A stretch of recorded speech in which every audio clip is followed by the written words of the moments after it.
Hi, welcome to this week's video. It's a bit different today. I've decided to do a bit of a talking video about two things. One, about myself and the business, and two, about picking the right markets and how to pick what's right for yourself. So to get started with, my name is Angela. I run a embroidery business called From Rose with Love. We do embroidery and printing. I mostly sell apparel with my own designs on. I also do a lot of hand embroidered items that are one-off items, like caps and beanies, and I love doing hand embroidered 3D artwork, which is one of my favourite things. I do have a website, and I am on Instagram and Facebook, and now on YouTube. I hope that everybody is enjoying seeing little bits of what I get up to. I know that most of the content so far has been about markets, but I thought that I would start to branch out and show you a little bit of what else I have to offer. So next week's video won't be a market again, it will be something else, which I'll let you know probably at the end of this video. I started this business, well, it's almost a year. So I did my first market on the 20th of July last year. So it's coming up to a year now, and we're very close to having 100 orders in that year. And that's through either my website or market days where people order with me, and then I send their items to them. So it's a combination of the two, and yeah, it's quite exciting. I feel like I've come a very long way from the first market I ever did, where I sat there for the whole time and didn't sell a single thing the whole day. And part of me wanted to give up that day and just think, oh, what am I thinking? What am I doing? But I didn't, and here I am now. And it's not gone exactly how I thought it would go. Running your own business is hard work and really difficult, and yeah, it's a full-time job and some, but I love it. I do love it, and I fell in love with embroidery in 2023. So I haven't been doing it for very long, but I do love it so much. I'm very passionate about it. And the reason why I called my business From Rose with Love is because I had one of my children and didn't return to my my real job. It wasn't possible really to go back into my job because of the hours and the fees on nurseries and things. So I decided to start up the embroidery business. So I've called it From Rose with Love because it feels like a gift from my daughter, and Rose is her middle name, so that's where the name comes from. It's nothing to do with me, but it is. I am very passionate about this business. I love to create unique designs, and I love meeting new people and hearing them talk about my products and how they really love it and haven't seen anything like that. And it's really not, particularly going to markets is one of my favorite things, because actually seeing people and hearing what they say is so it's so nice. It is, it makes it feel all worthwhile. And some markets are good and some markets are bad, and you've seen even in these couple of few short weeks that I've been doing videos, you've seen that they haven't all worked out well. So on that note, now I'm going to talk about picking the right markets and things that I tend to look out for, and what to think about if you are thinking about doing markets. So I have a couple of categories that I divide my my score sheet into. So one is location, footfall, cost, same items, been before, advertising, and what are they there for. And for me, these are very important categories. So location is pretty easy, and I score them out of 4. So the maximum points you can get is a 4. And this works for me for my product. So I have done markets that are every week in the same location, and they don't work for me. They work well for people that are selling consumables, and people that are selling things that people will go and buy week in, week out, or at least once a month, something that needs to be replaced, and has a high turnaround. So for me, they're not what my products are aimed at. They do last a long time, and it is more of a I wouldn't say I'm an impulse buy. I feel like people have to think about it, because my apparel particularly isn't cheap, so people do really need to think about it. I do have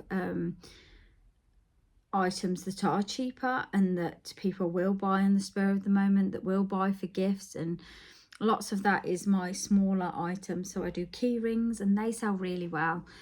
People seem to really like them. They're all hand embroidered, and it's they're very small, so they don't take that long, and it's kind of a piece of embroidery that they get to keep, and it isn't as expensive as buying my bigger pieces of art, which are the 3D frames. So location for me is very important, and what they are there for is also very important to me. Where my products fit well is definitely at places that are designed for craft markets. So I do best at places where people are going for the craft market. That's what they're there for. That's what they want to look at. Places I don't do well in is places like if you're at a music festival. Hasn't been that successful for me in the past, although I do have one this weekend. So we'll see. But it is local to me, and it is in a town where I have done previously very well. So on those two factors, I feel like even though it is a music festival, I feel like people will still come and find me. It is a ticketed event, and the tickets are not cheap, so that's not in its favour. And that brings me to the footfall. Now, it's really great if you know how many people are going to come. So a ticketed event, you kind of will know the number. But a past event is also a very good indicator, because if they've had this, say you go into an event that is run just once a year, you know, based on that, sorry, there is a plane. You know, based on how many people came the year before, gives you a rough estimate on how many people should be coming this year. So they're good. They're good things to consider. On top of that is the cost of the event. So how much am I paying for a stall or for a location? So sometimes they provide a table, they provide a chair, sometimes they just give you a space.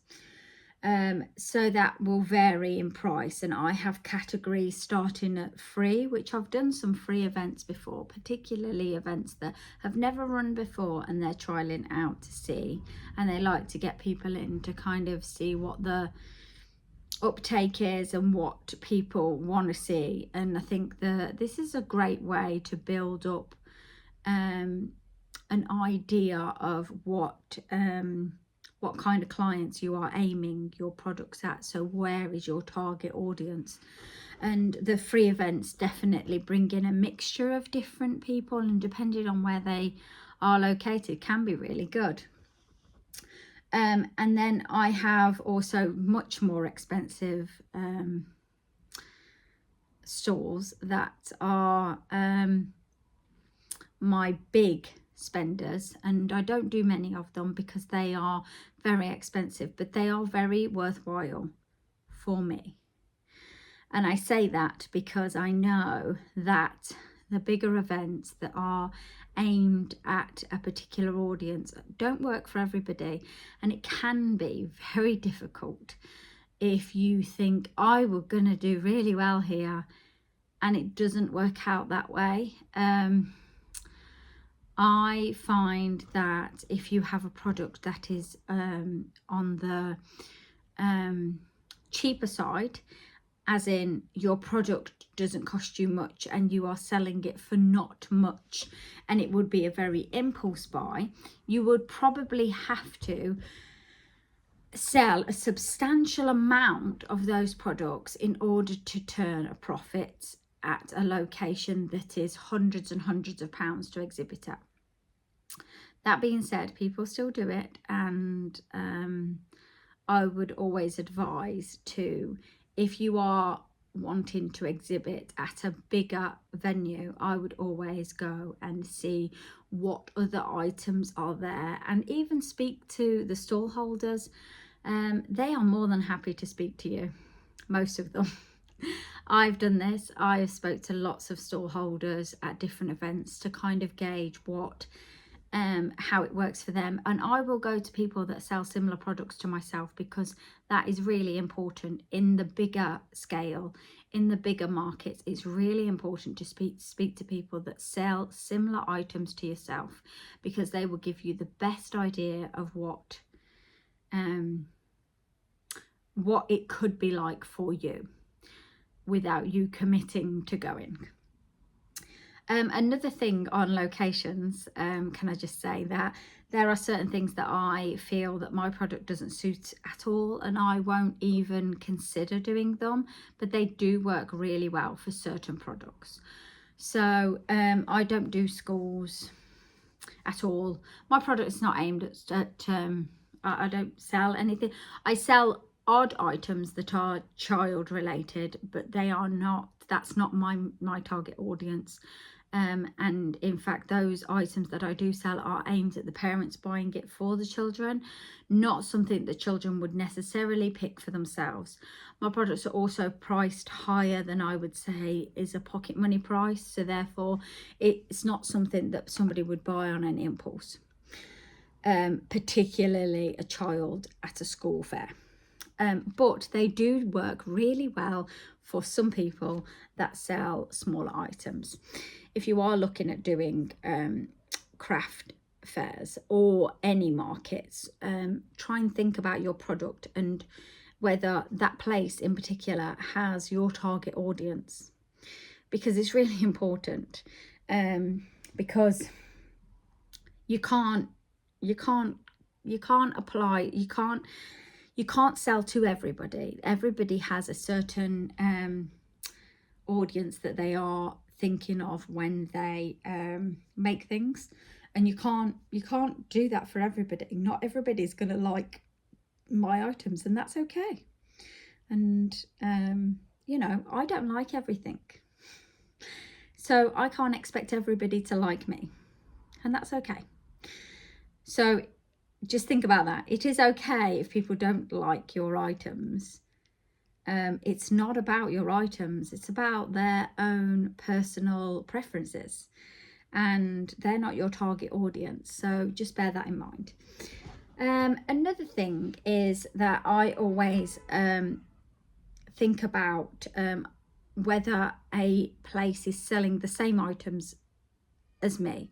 So if I'm going to a craft market and there is, say, 30 stalls, I can't necessarily be the only embroiderer at that show, and that's okay. But I wouldn't expect it to be higher than 10%. So just think about that. I mean, it depends on what you sell.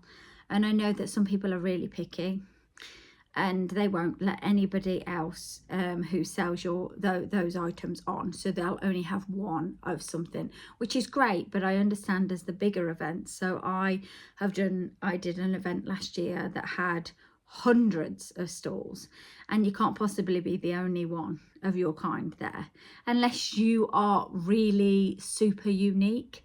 I don't think it's possible. And advertising is really important. I do try and look to see how much advertising a event has done, and I advertise on my pages. It's just that my reach isn't as high as maybe the events themselves. But I do look at that and see who has been sharing and what's been happening there to kind of gauge on whether, based on advertising, whether it's going to be successful or not. And I rate every market that I go to. So it will be, if I've been before, I will rate it on my experience from last time. Now, that's not the be all and end all, because sometimes I would go at a particular time of year and it will be awful. But at a different time of year, it's great. So don't always assume that that location is bad, but the time of year might not work. And the last thing that I consider is, what are people going there for? As I said before, I feel like I work better and my products fit better when people are going for a craft market or a market that's designed at homemade, and people are going to see that, to purchase that, to they will appreciate it a lot more. Now, there are other things. So if it's part of a show, like a county show, they're not there for you, but they know you're there and will come and look. Another thing is festivals that are like music, mostly music related, sometimes can be a bit hit and miss. And it does depend. So I actually did a music festival this weekend just gone, and the turnout was around from what I remember, I think the footfall was around 900 people, and it was windy, and it was warm but windy, and then it got chillier, and I was there till late at night. Now, people came to buy my hoodies because they were cold and they didn't bring one with them. And people bought woolly hats because they were cold and didn't have a woolly hat with them and thought, oh, that might keep me warm. So, you know, that adds to it. And that did really well, but you can't always guarantee that. So that is all. I have a point system where anything below a 9 doesn't, I don't do, because that's a very low score. And 10 to 19, I will give that a go and see, and then come back to it at another time. If I'm asked to do it in the following year or another season, I will come back and go, well, hang on a minute, it didn't work out last time, and then maybe not do it again. And a score over 20 for me generally is a great show, and I don't get many of those. Not recently. Now, some of my events recently have scored very high, but that's based on other things, like other people telling me. Let me know what you enjoyed about this. Let me know if you do markets yourself, or whether you're thinking about doing markets, and if there's anything else you'd like to know about my process to do with markets, please pop them in the comments below. And that's it. I think that's all I have to say. again, thank you for watching. I really appreciate all of you. And if you wanted to subscribe, then I would be really happy about that. But I just appreciate everybody that's watching. And I will see you next week. Bye.